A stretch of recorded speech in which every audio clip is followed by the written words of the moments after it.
I got some deliveries, and this time it is from KIBS Dimsum. KIBS Dimsum is home of Cebu's dimsum body meals. So if you have noticed, it is really best shared with friends and relatives. Ang timing kayo Undas karon, so this is to be shared with my family. And since it is dimsum, what we have here is their pork steamed fried rice.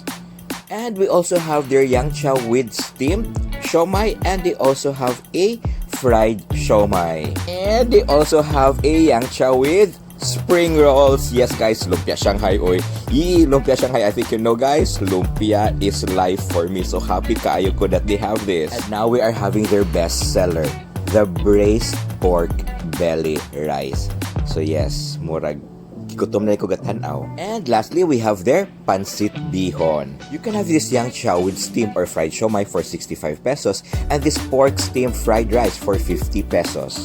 And this braised pork belly rice for 85 pesos and this Chow with spring roll for also 65 pesos. The Pancit Bihon for 35 pesos only. To order, you may just message the official social media accounts of KIBS Dimsum or you can find them also in Lab Mobile. What you are seeing are the single orders but they also come in platters too.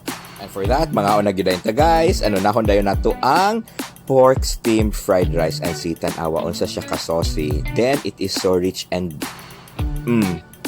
tasty too.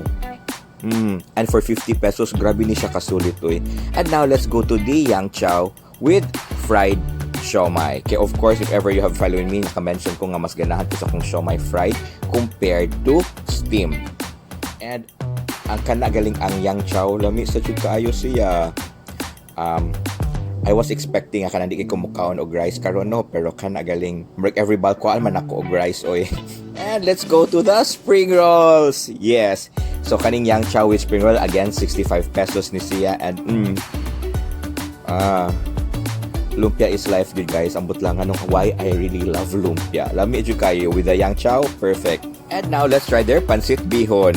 And wako nag-expect kay murag yes, for 35 pesos grabe gyud siya kasulit and grabe siya ka-tasty. And saving the best for the last, the braised pork belly rice. And di ba, we have to accept na murag gyud siya kumba and grabe siya kalami gyud. To die for. Kanagaling murag mo melt sa gyud siya sa imuhang baba.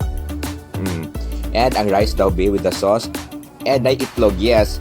Of course, lami gyud na ang braised pork belly rice no nga naa jud itlog and atong i-mash kay para ma-mix sa rice and mas perfect. But then again guys, always eating proper proportions and to brush your teeth after eating. And lastly, to follow me in all my social media accounts and let us continue to stay safe, stay healthy and just keep smiling. Bye-bye!